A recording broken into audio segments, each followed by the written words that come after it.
Five wars in the last 15 years between Israel and Hamas. How do we end the current one and prevent a sixth war from happening sooner or later? How do we balance our desire to stop the fighting with the need to address the root causes of this conflict? And here is the sad truth, and it really is a very sad truth.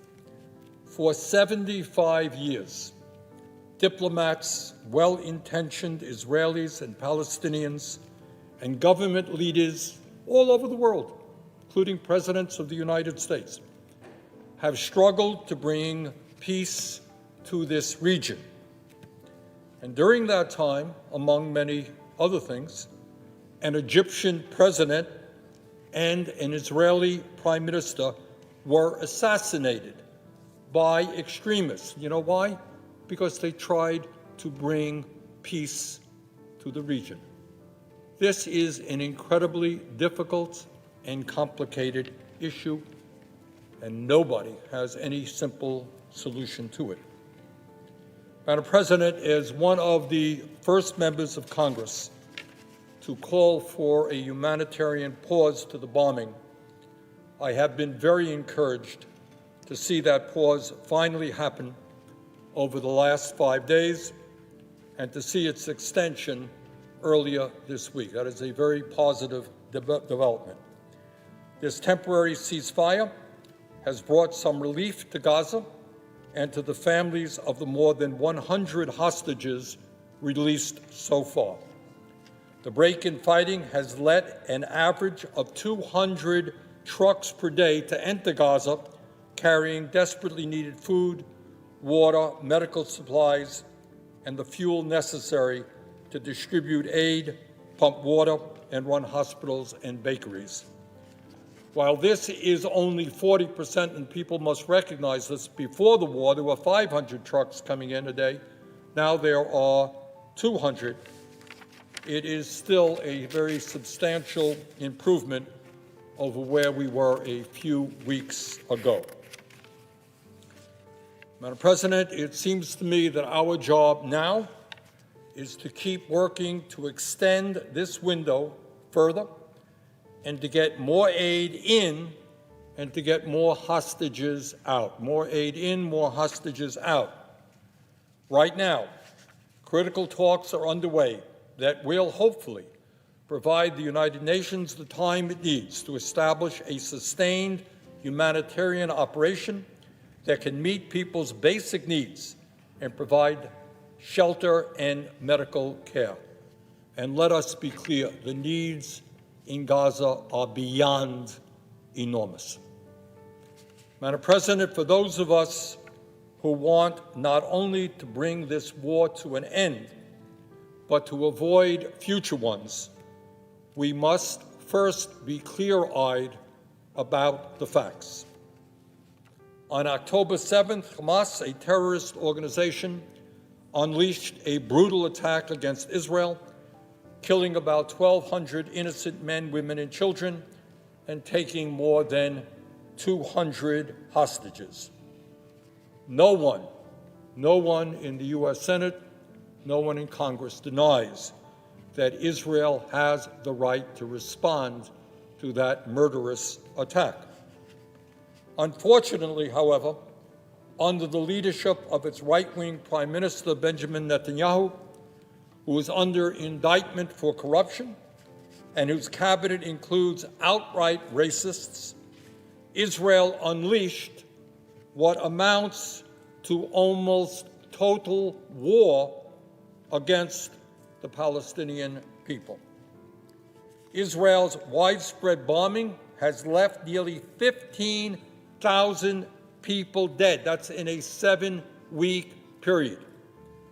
15,000 people dead, 2/3 of whom are women and children, and tens of thousands of others were wounded.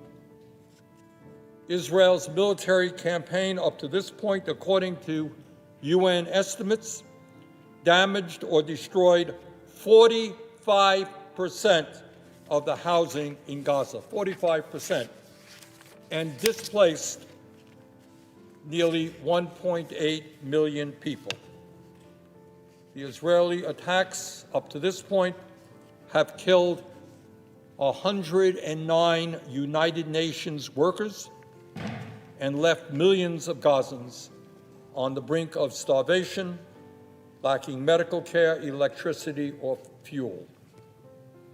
This is a humanitarian catastrophe that risks, among other things, igniting a wider regional conflagration.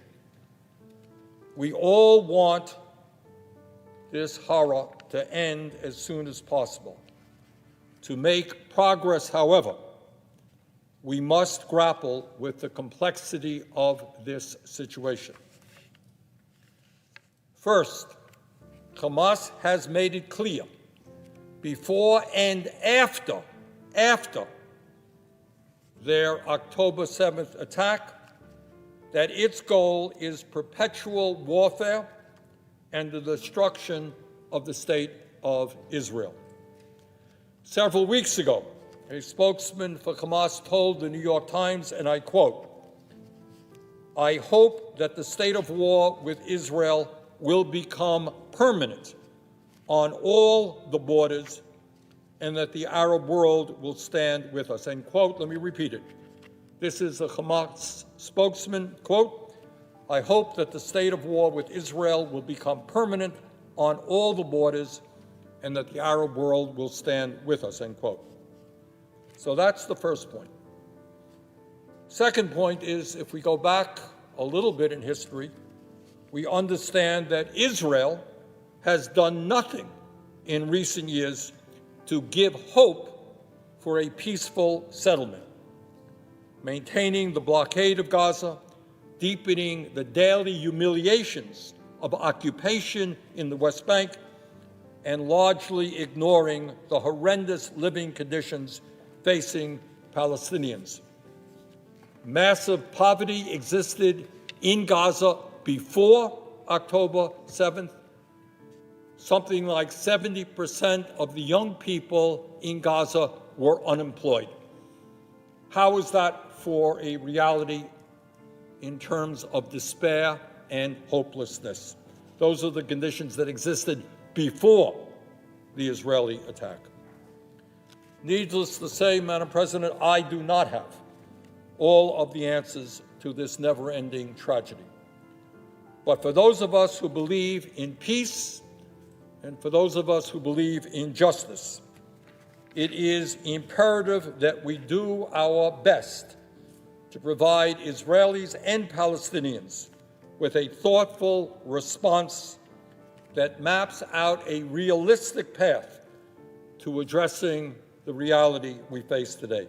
Now, let me just give you a few of my thoughts as to the best way forward and how the United States can rally the world around a moral position that moves us toward peace in the region and justice for an oppressed Palestinian population. To start with, in my view, we must demand an immediate end to Israel's indiscriminate bombing, which is causing and has caused an enormous number of civilian casualties and is in violation of international law. The main point here is Israel is at war with Hamas, not with the Palestinian people. Israel cannot bomb an entire neighborhood just to take out one Hamas lieutenant. That is simply not acceptable and not something the United States should be complicit with. Further, we must extend the humanitarian pause that exists right now so that the United Nations has the time to safely set up the distribution network needed to prevent thirst, starvation, and disease, to build shelters, and to evacuate those who need critical care. Once again, we are looking at an unimaginable, humanitarian crisis, and the UN is going to need as much time as it can get to try to help people in desperate need. This window will also allow for talks to free as many hostages as possible, and I think we all would like to see every hostage returned to their loved ones. This extended pause must not precede a resumption of a indiscriminate bombing. Israel will continue to go after Hamas, but it must dramatically change its tactics to minimize civilian harm. If long-suffering Palestinians are ever going to have a chance at self-determination and a decent standard of living, there must be no long-term Israeli reoccupation and blockade of Gaza. If Hamas is going to be removed from power, as they must be, and Palestinians given the opportunity for a better life, an Israeli occupation of Gaza would be absolutely counterproductive and would benefit Hamas. Imagine Israeli soldiers all over an occupied Gaza. For the sake of regional peace and a brighter future for the Palestinian people, Gaza must have a chance to be free of Hamas. There can be no long-term Israeli occupation. Madam President, to achieve the political transformation that Gaza needs, and Gaza desperately needs a political transformation, new Palestinian leadership will be required as part of a wider political process. And for that transformation and peace process to take place, Israel must make political commitments that will allow for Palestinian leadership committed to peace to build support. What I think people all over the world want to see, and what the people of Gaza want to see, is leadership that will take care of their needs, provide for them, allow them self-determination, not leadership in perpetual warfare with Israel. Israel must also guarantee displaced Palestinians the absolute right to return to their homes as Gaza rebuilds. And I am very concerned by some of the remarks we hear from Israel, from some Israeli leadership, questioning that basic right of people to return to their communities.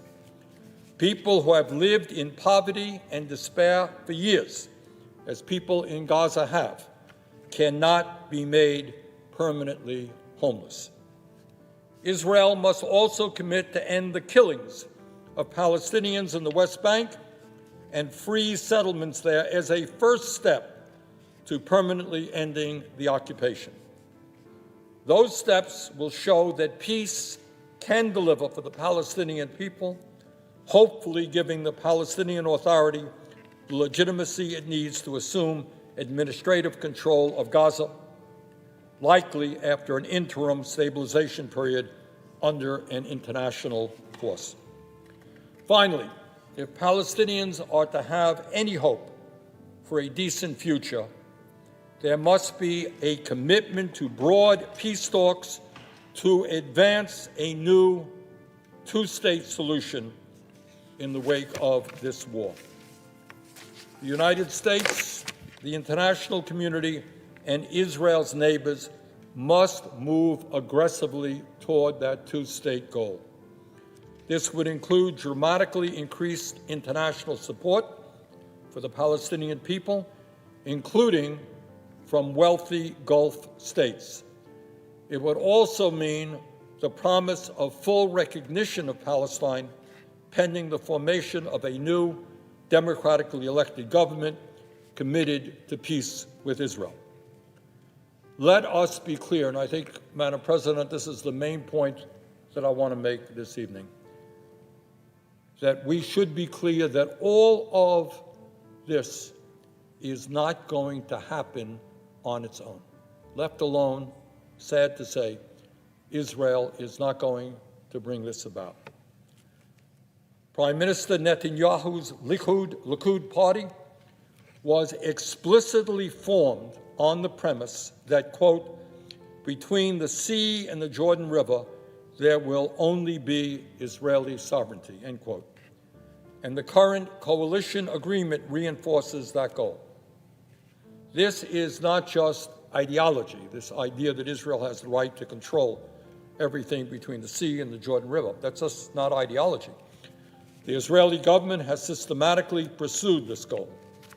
The last year saw record Israeli settlement growth in the West Bank, where more than 700,000 Israelis now live in areas that the United Nations and the United States agree are occupied territories. They have used state violence to back up this de facto annexation. Sadly, tragically, since October 7th, the United Nations reports that at least 208 Palestinians, including 53 children, have been killed by Israeli security forces and settlers. This cannot be allowed to continue. Mr. Netanyahu has made clear where he stands on these critical issues. Now is the time for us to make clear where we stand on these issues. And the truth is that if asking nicely worked, we wouldn't be in the position we are today. Asking nicely just is not going to bring about the kinds of changes that are needed. The only way these vital and necessary changes will occur is if the United States uses the substantial leverage we have with Israel. And we all know what that leverage is. For many years, the United States has provided Israel with substantial sums of money, with close to no strings attached. Currently, we provide $3.8 billion a year to Israel, no strings attached. President Biden has asked for $14.3 billion more on top of that sum and asked Congress to waive normal, already limited oversight rules. This blank check approach must end. The United States must make clear that while we are friends of Israel, there are conditions to that friendship, and that we cannot be complicit in actions that violate international law and our own sense of decency. And that, Madam President, includes an end to indiscriminate bombing, a significant pause to the bombing so that massive humanitarian assistance can come into the region, the right of displaced Gazans to return to their homes, no long-term Israeli occupation of Gaza, an end to settler violence in the West Bank, and a freeze on settlement expansion. And maybe most importantly, a commitment to broad peace talks for a two-state solution in the wake of this war. Madam President, over the years, people of goodwill around the world, including Israelis and Palestinians, have tried to address this conflict in a way that brings justice for Palestinians and security for Israel. Israel is entitled to security, to be free of terrorist attacks. Now, I and some other members of Congress have tried over the years to do what we could. Obviously, painfully, we did not do enough. Now, we must recommit to this effort. The stakes are just too high to give up. It is clear that Netanyahu and his extreme right-wing government are not going to do this on their own, which is why the United States must use its leverage to force these necessary changes and push hard for a wider political process that leads to a two-state solution. These should be the conditions of our solidarity, including in the supplemental spending bill, which we will soon be considering. Israel is a longtime friend and ally of the United States, and I respect that. But when there is this level of destruction and bloodshed, and when tens of billions of dollars have been requested, it is more than reasonable for the United States to have a say in where our taxpayer dollars go and how they are spent. This is money that comes from the taxpayers of the United States. Israel has an absolute right to defend itself, but it does not have the right to use American taxpayer funds in violation of international law or with little regard for civilian casualties. Now, I know that when we use the word conditioning, people become very alarmed. My God, terrible idea. Virtually every dollar that we appropriate has conditions attached to it. If you're on food stamps tonight, you got conditions. You're on unemployment, you got conditions. You're on Section 8 housing, you have conditions. We put conditions on everything. We don't give away money. We say, you got to be eligible for it. This is what you got to do. These are the requirements. That's conditioning. Conditioning, in fact, has been for a long time seen as a key to U.S. policy regarding foreign governments, including Israel. Not a new idea. The United States has routinely conditioned aid on countries, including Ukraine, Saudi Arabia, and Egypt, to name a few. Presidents Carter, Reagan, H.W. Bush, and Clinton all conditioned aid to Israel to secure changes in their policies. President Reagan actually suspended certain arms deliveries and threatened to stop all military aid due to Israel's war in Lebanon. That's a condition, pretty strong condition. Sending $14.3 billion to Netanyahu's government on top of the $3.8 billion we provide every year, and the billions in arms the United States has already provided, with no strings attached, would be a huge mistake, out of step with long-standing U.S. policy, and not something I believe that the American people want to see. Now, I've laid out what I believe some of these conditions should be, and that is an end to the indiscriminate bombing that we have seen, a guarantee that displaced Palestinians will have a right to return to their homes, no long-term occupation or blockade of Gaza, a freeze on West Bank settlements there, and a commitment to broad peace talks for a two-state solution.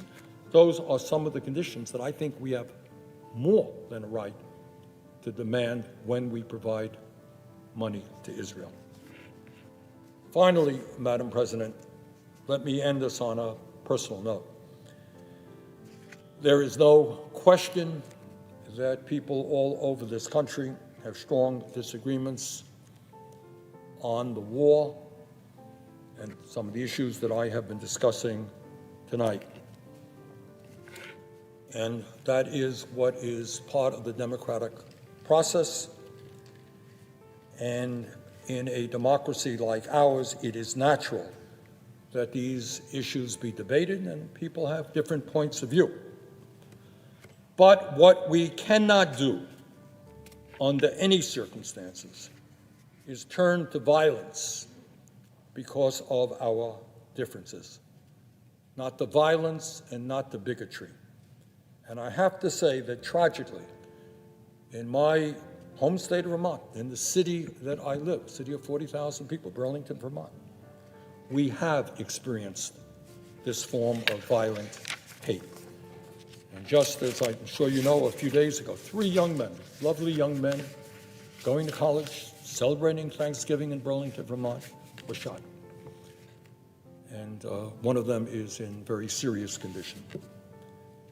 So as we all hope and pray for the recovery of Hisham and Keenan and Tassin, 3 young men who were shot, and we await the findings of the investigation into this terrible act, let me say this again loudly and clearly. Hate has no place in my state of Vermont or any place else in America. With Islamophobia, anti-Arab hate, and anti-Semitism and racism on the rise in this country, we must come together and remain resolute in our commitment to fighting all forms of bigotry and intolerance. Madam President, I thank you, and I yield the floor. Under the previous order, the Senate stands adjourned until 10 a.m. tomorrow.